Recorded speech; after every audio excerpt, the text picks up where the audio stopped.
शिवमोगा की रैली में विपक्ष पर बरसे पीएम मोदी, कहा शक्ति के विनाश का विपक्ष ने किया ऐलान, मैं शक्ति के लिए जान लगा दूंगा।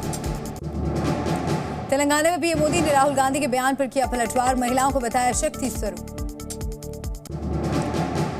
पीएम ने कांग्रेस को बताया शक्ति का विनाश करने वाली, कहा शक्ति का विनाश और शक्ति की पूजा करने वालों के बीच की है लड़ाई। रैली में पीएम ने किया फिर से एनडीए की सरकार बनने का दावा, कहा 4 जून को 400 पार। पीएम ने परिवारवादी पार्टियों पर बोला हमला, कहा सभी घोटाले के पीछे परिवारवादी पार्टी होती है। तमिलनाडु दौरे पर पीएम मोदी, कोयम्बटूर में किया 3.5 किलोमीटर लंबा रोड शो। कोयम्बटूर में पीएम का भव्य स्वागत, मंच पर महिलाओं ने पीएम का स्वागत किया।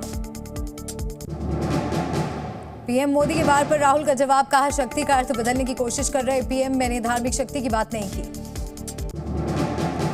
राहुल गांधी ने सोशल मीडिया पोस्ट में पीएम पर साधा निशाना, कहा मैंने जिस शक्ति की बात की उसका मुखौटा है पीएम मोदी। कांग्रेस नेता राहुल गांधी के शक्ति वाले बयान पर सियासत तेज, बीजेपी का राहुल गांधी पर आरोप, सनातन का अपमान कर रहे हैं राहुल। लोकसभा चुनाव से पहले एक्शन में चुनाव आयोग, 6 राज्यों के गृह सचिव हटाए गए। चुनाव से पहले गुजरात, यूपी, उत्तराखंड, झारखंड, हिमाचल के गृह सचिव हटाए गए, बंगाल के डीजीपी को भी हटाया। थोड़ी देर में यूपी बीजेपी की बैठक, लोकसभा सीटों के प्रत्याशियों के नाम होंगे फाइनल। बीजेपी की बैठक में शामिल होंगे सीएम योगी, लोकसभा और 4 विधानसभा सीटों पर उपचुनाव को लेकर चर्चा। बिहार में एनडीए में सीट बंटवारे का आज ऐलान, थोड़ी देर में बीजेपी मुख्यालय में एनडीए की प्रेस कॉन्फ्रेंस।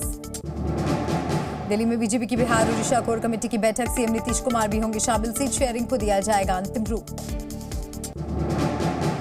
दिल्ली में बीजेपी की पश्चिम बंगाल कोर कमेटी के सदस्यों की बैठक, शीर्ष नेताओं के साथ बैठक में टिकट को लेकर चर्चा। दिल्ली में आज कांग्रेस सीईसी की बैठक, बची हुई सीटों पर उम्मीदवारों के नामों पर चर्चा। जल्द उम्मीदवारों के नामों की तीसरी लिस्ट जारी कर सकती है कांग्रेस, बिहार, महाराष्ट्र सहित कई राज्यों के उम्मीदवारों का हो सकता है ऐलान। हिमाचल प्रदेश के 6 अयोग्य विधायकों को सुप्रीम कोर्ट से नहीं मिली राहत, स्पीकर के फैसले पर रोक लगाने से इनकार, मई के दूसरे हफ्ते में अगली सुनवाई। दिल्ली में आरजेडी और कांग्रेस के बीच बैठक, मुकुल वासनिक के आवास पर महागठबंधन की सीटों पर बन सकती है सहमति। पश्चिम बंगाल में कांग्रेस आज जारी कर सकती है उम्मीदवारों की पहली लिस्ट, टीएमसी ने महागठबंधन से अलग लड़ने का किया है फैसला। महाराष्ट्र में महाविकास अघाड़ी में सीट शेयरिंग पर फंसा पेंच, आज एमवीए में सीट शेयरिंग का फॉर्मूला होगा तय। चुनाव से पहले बीएसपी को बड़ा झटका, सांसद संगीता आजाद बीजेपी में हुई शामिल।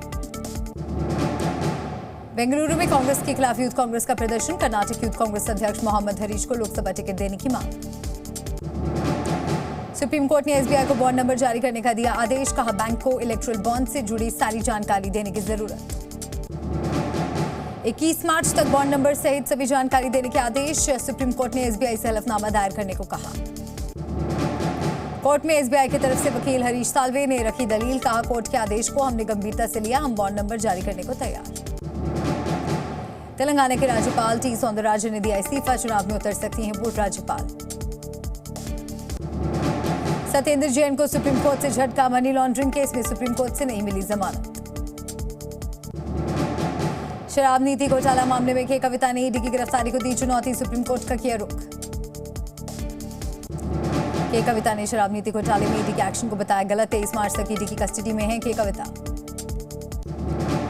झारखंड में जमीन घोटाला और अवैध खनन मामले में ईडी की कार्रवाई जारी, हेमंत सोरेन की पूर्व प्रेस सलाहकार अभिषेक प्रसाद से हुई पूछताछ। कलहटिया डीएसपी प्रमोद कुमार मिश्रा से ईडी की टीम करेगी पूछताछ, 4 अप्रैल को कांग्रेस विधायक अंबा प्रसाद से भी होगी मुलाकात। बेंगलुरु में हनुमान चालीसा बजाने पर मोबाइल दुकानदार की पिटाई, पीड़ित की शिकायत पर 5 आरोपियों पर एफआईआर। सड़क पर हनुमान चालीसा पढ़ने बैठे सांसद तेजस्वी सूर्या, पीड़ित युवक से मिलने पहुंचे थे सूर्या, चालीसा पढ़ने के विरोध पर हुई थी पिटाई। सैयद जफर ने कांग्रेस पर मुसलमानों को डराने और धमकाने का आरोप लगाया, कहा सीएए को लेकर केजरीवाल ने फैलाया भ्रम। एलविश यादव ने कबूली पार्टियों में सांप और जहर मंगवाने के बाद, नोएडा पुलिस सूत्रों के हवाले से खबर, आरोपियों को जानता था एलविश।